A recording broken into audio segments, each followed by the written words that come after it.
5 conseils à quelqu'un qui souhaite partir au Népal. Il faut savoir que je suis pas du tout un expert du Népal, je suis parti 3 mois l'année dernière. Mais en fait j'ai suivi ces conseils et ça m'a permis vraiment d'avoir un voyage hyper enrichissant et rempli de découvertes, rempli de rencontres et vraiment génial. Premier conseil que je peux te donner, ça serait d'apprendre quelques mots de népalais, d'apprendre des phrases de népalais, de t'entraîner même dans l'avion, de travailler un peu le népalais. Parce que ça va t'ouvrir à des relations qui auraient jamais pu avoir lieu si tu n'avais pas appris ce langage en fait. Il faut savoir que beaucoup de touristes vont au Népal pour le trek et arrivent à Katmandou, font leur trek puis repartent.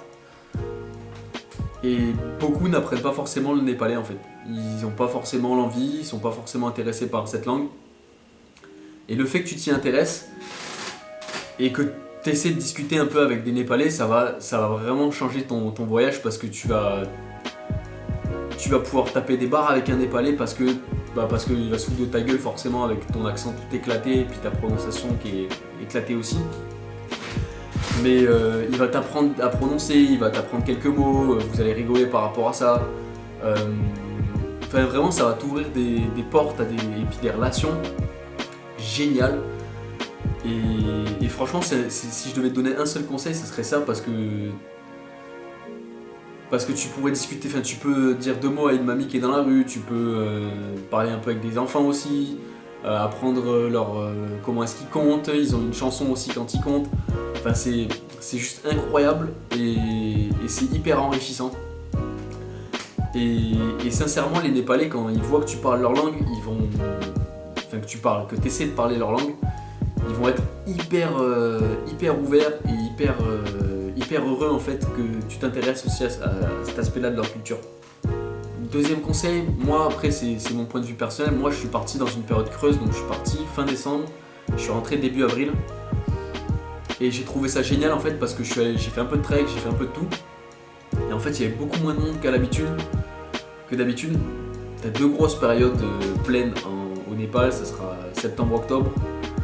Et ça sera, septembre, octobre, novembre, et puis ce sera avril, mai, juin. Moi je suis parti de décembre à avril, et sincèrement j'ai trouvé ça génial parce que dans les montagnes, moi je suis parti j'ai fait quelques treks, je suis allé à Poon Hill, donc c'est un petit trek normalement touristique, et je suis allé à la Napuna Base Camp pour faire de la photographie. Et d'ailleurs pendant que je parle, je te mets quelques photos que j'ai pu faire au Népal, et puis tu me diras ce que t'en penses dans les commentaires. Sincèrement, déjà il y avait un petit peu de monde.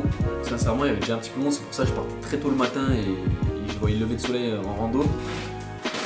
Mais en période pleine, c'est vraiment un trek où il faut réserver sa guest house, où toute la journée c'est une file indienne de personnes que tu croises parce que du coup c'est un chemin et tu dois redescendre après derrière.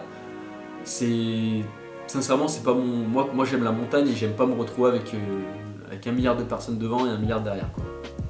Donc en période creuse ça va, il n'y a pas grand monde, il fait pas si froid que ça. Je suis parti en mi-janvier, j'ai fait la Napuna Base Camp.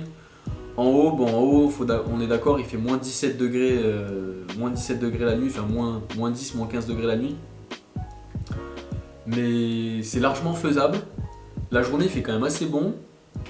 Et j'ai eu besoin de crampons un peu en arrivant là-haut, mais c'était vraiment super quoi, les paysages sont magnifiques. Et puis même au niveau dans les villes en fait, on se rend compte qu'il y a moins de monde et que c'est plus chill, c'est plus relax, c'est vraiment plus tranquille. Troisième conseil, ça serait de prendre une assurance voyage. Parce que c'est pas un pays dangereux du tout, hein, mais t'as certains risques liés à l'eau, liés aux intoxications alimentaires. Et d'avoir une assurance, ça peut te permettre d'être plus relax et vraiment de ne pas avoir le souci de si je tombe malade, je suis dans la merde quoi. Moi ça m'est arrivé en fin de voyage parce que j'ai voulu prolonger mon assurance. Et je t'avoue que j'ai pas raqué trop, mais ça fait quand même un peu mal au portefeuille. Troisième conseil que je peux te donner, ça serait de sortir des sentiers battus. Faut savoir que beaucoup de gens font le même circuit, hein. Donc par exemple, ils vont faire Katmandou, Pokhara, Katmandou, Chitwan, Pokhara, et puis un petit trek à côté de Pokhara, type Pounil, quelque chose comme ça. C'est très bien si tu pars 2 semaines et que tu as vraiment envie de faire le tour du Népal un petit peu, de tous les côtés, le côté montagne, le côté safari, les deux grosses villes. C'est pas mal si tu pars que 2 semaines.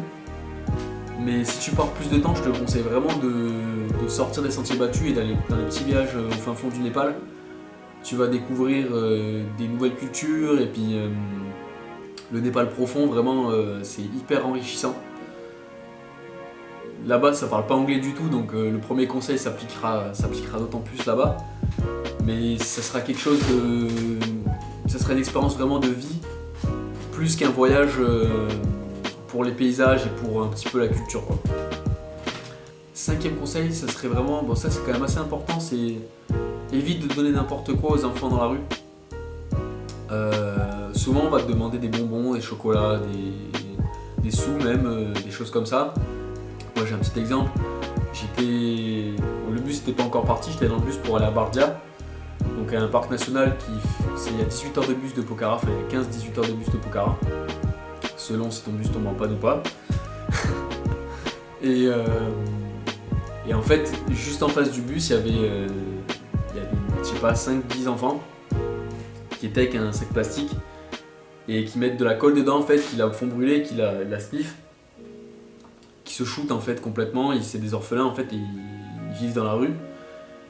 Et il y a un des orphelins qui m'a vu, qui est monté dans le bus justement et qui pendant 20 minutes m'a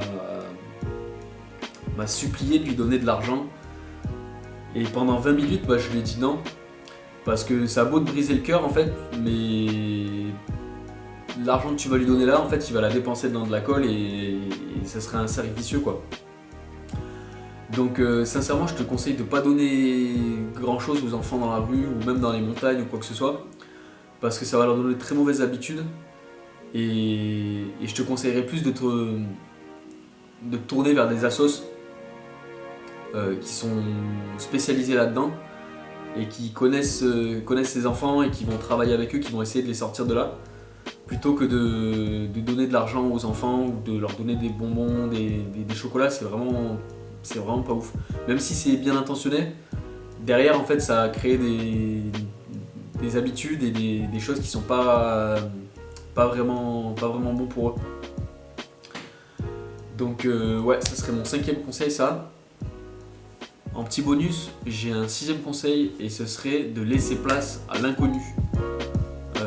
Évite de tout prévoir de A à Z et de te fier vraiment à des horaires, des heures, des ci, des ça. Aujourd'hui je fais ça, je fais ça. Tu peux le faire sur une partie de ton voyage, mais sincèrement si tu veux en profiter à fond, laisse place à l'inconnu, laisse place aux découvertes, laisse place aux rencontres que tu vas faire. Et tu verras qu'il sera d'autant plus enrichissant et que ça sera des choses comme tu ne les avais pas prévues, qui vont être encore plus sympas à expérimenter. Donc voilà, ouvre ton cœur et puis laisse place aux synchronicités qu'il peut y avoir, aux inconnus, aux relations que tu peux faire pendant ton voyage. Voilà, je crois qu'on est bon. Si tu as des questions, tu peux les laisser en commentaire. Et si tu as des remarques aussi, tu peux les laisser en commentaire. Voilà, ciao. Peace.